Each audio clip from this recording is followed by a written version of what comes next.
Alright, it's time for the countdown. You notice a slightly new filter on this video. I hope you like it. So you can see a little bit more of my hideous fucking features. So, yeah, we are now into the top 10. This is the business end of things. These are the things that really excited me more than anything else this year, apart from Leicester winning the title, obviously.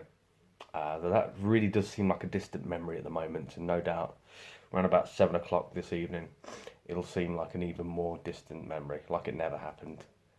But anyway, we digress. We're talking about good things now. And one really, really good thing is this next album at number 10. And I should say, at this point, there's not a lot between these albums. And any one of these albums, if they came out in isolation over the last couple of years, would have just walked to number one, as far as I'm concerned. But it has been such a strong year, or at least I've been turned on to a lot more strong quality music. That it's a much closer fight than it ever was. This whole top 20, like I say, is just full of cast iron bangers. So number 10 is by The Interrupters and their album Say It Out Loud. So this is their second album. Interrupters are a ska punk band, just very much in the old school vein of, Rancid and the best parts of The Clash in a lot of places, but with a really charismatic singer, Amy Interrupter, who is best described as a cross between, I guess, Brody Dahl of the Distillers and Tim Armstrong. Like, if Tim Armstrong could pronounce words properly, that's the kind of direction we're going in. She's also got like a Courtney Love kind of feel about her as well. There's a lot of grit on her voice. She's really super charismatic and she's an absolute dynamo throughout. And this album just has just so many just great fist pumping, just hands in the air songs, and it's just so difficult to even pick a favorite. But I mean, straight away, straight out the gate. I mean, the first four songs just beat the shit out of anything that any kind of quote unquote mainstream punk band have done. In the last decade, Green Day have taken these guys on tour, and you know what does the average Green Day fan look like these days? Well, probably your mum. But still, I mean, on a pure performance level, I can't see it going any other way than these guys absolutely handing Green Day's ass to them, because the songs that they've actually got on this album are outrageous. So stuff like She Got Arrested, I mean, that's been in my head ever since that I got turned on to the album, and I really got into it just around about the late spring, early summertime as well. So it was just perfect. Just breezy, exciting music, just to suit that kind of tiny little bit of sunshine that you get in the UK, and most of the year round in a lot of parts of the US and other, good countries. I say good countries, I mean, we're no better, are we? But anyway, let's not go down that avenue. So yeah, I mean, it is just like the Weezer album, just pure in and out. Write 10 or so brilliant pop songs, and they do it with just pure attitude. There's aggression to it, there's swagger.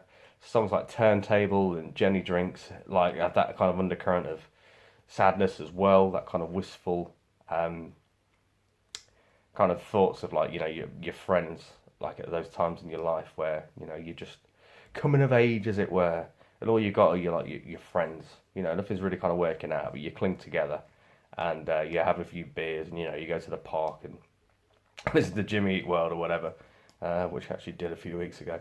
But yeah, I mean, it's got a beautiful nostalgic feel. But these songs, make no mistake, they're not just a little nod back to the past. They feel vital. They feel current, and they make me feel super happy inside. And not a lot of things do that because I'm a miserable prick. So yeah, number 10, The Interrupters, Say It Out Loud. I totally recommend you check it out if you like that kind of thing. Not the heaviest thing on the list, obviously, but you can't just have Slayer for breakfast. Or maybe you can. At number 9 is an album which I was sure was going to be, at least in the top 5, but like I say, strong year. Is Eshon with Arctis. Obviously, I'm a massive fan of Eshon. I've done a video about it. I love Emperor. I love everything this guy does. And this is his most accessible album, certainly, of all of his solo albums, and possibly all of his career, I guess. There's a real kind of focus on melodic songwriting, a very deliberate swing towards melody and almost kind of a poppy catchiness in places. But this is still very difficult. This is still very complicated. This still has ferocious bits in there.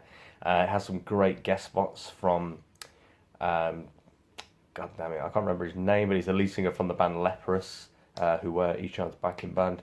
He just absolutely tears it up throughout. Ishan sounds amazing. Matt Heafy appears, Matt Heafy of Trivium. And it just sounds like the kind of the album that I really kind of wish.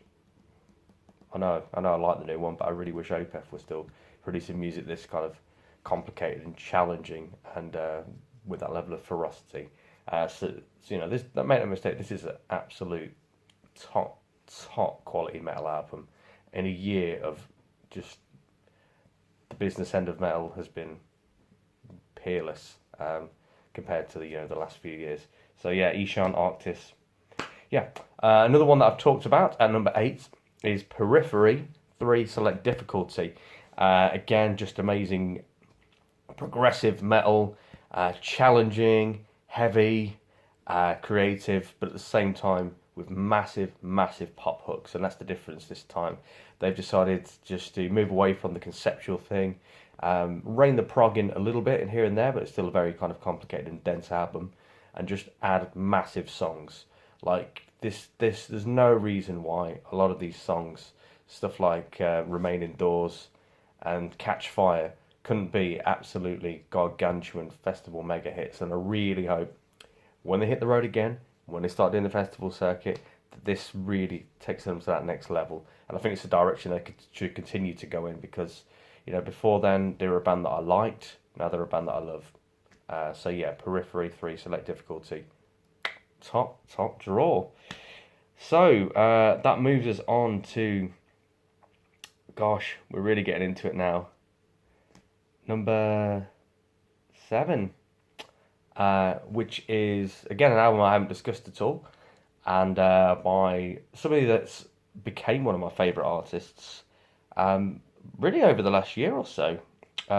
Somebody I've kind of went in and out of every now and then, but didn't really kind of put the time in, and then having kind of just gorged on their back catalogue, I've just became just a massive fan and feel like an absolute fool that I wasn't paying much more attention to this, because this is right up my street.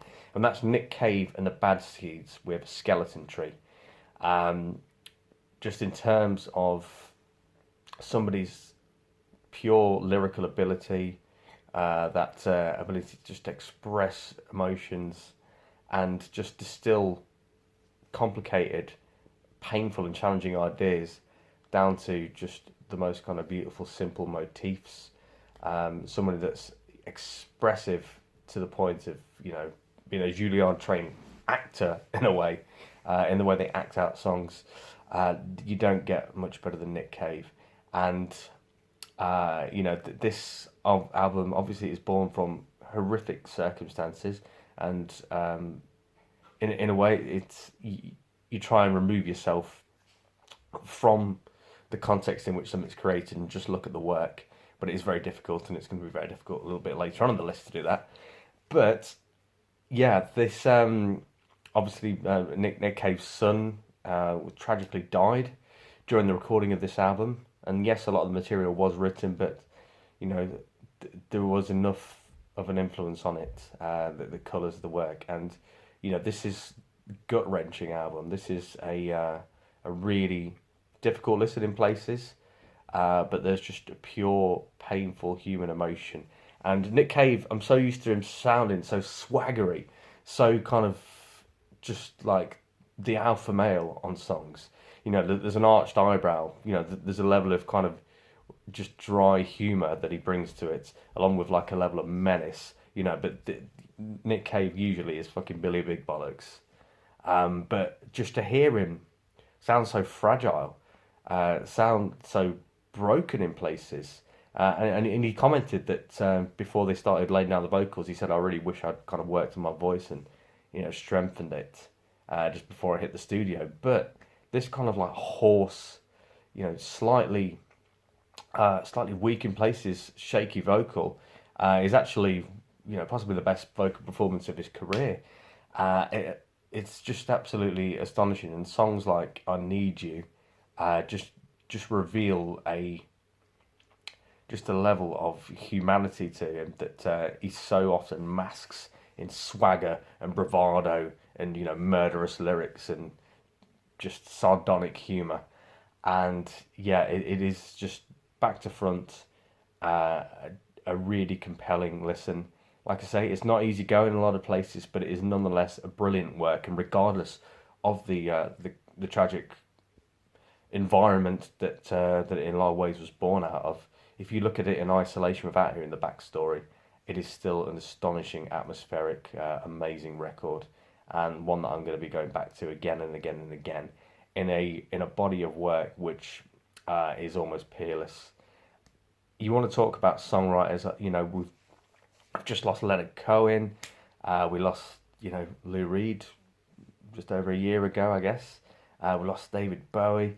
I'd put Nick Cave right in it with them, and certainly like Bob Dylan as well. I would put him as a songwriter, as a pure songwriter, on that level, with no qualms. So yeah, the Skeleton Tree. Do yourself a favour. You owe it to yourself to check the album out and give it a listen, because it could be something that genuinely changes the way you listen to music. So yeah, top quality album. And then finally, gosh, and I can't believe this isn't actually in my top five, is Gojira with Magma. What a fucking brilliant record. Just an absolutely astonishing, just arena destroying monster. This band are an absolute behemoth. To watch them perform these massive songs live, to watch them add that kind of stomp and distill their complicated style into palatable but nonetheless impactful ideas, and to see them go out and perform those is just to witness probably the best metal band in the world right now. Just in terms of being the full package, can't think of anybody, because this album, make no mistake, is 10 out of 10. It is just absolutely on fire, and there's nothing really negative I can say. Maybe I want one more heavy song on there, but that's just personal preference. But in terms of actually coming up with an idea, executing it, and just making a necessary shift and evolution in your sound without compromising what you do, without compromising who you are, there it is right there. Gojira, Magma. It's elegant, it's powerful, it's brutal, and it's brilliant. And you have to listen to this album. I'm sure you already have if if you got a remote interest in rock and metal anyway. But this in any other year, it would just crush the competition. And in a lot of ways, it still does. So yeah, Magma is the way. So next time, we're getting into the top five. I'm sure you're all dying to hear what I think about things. And by all, I mean Scott. You alright, mate? How are you? Yeah, so I'll let you enjoy the rest of your Saturday. Hope it stops raining. And I'm going to wait with impending dread to see what Man City do to us later. Peace.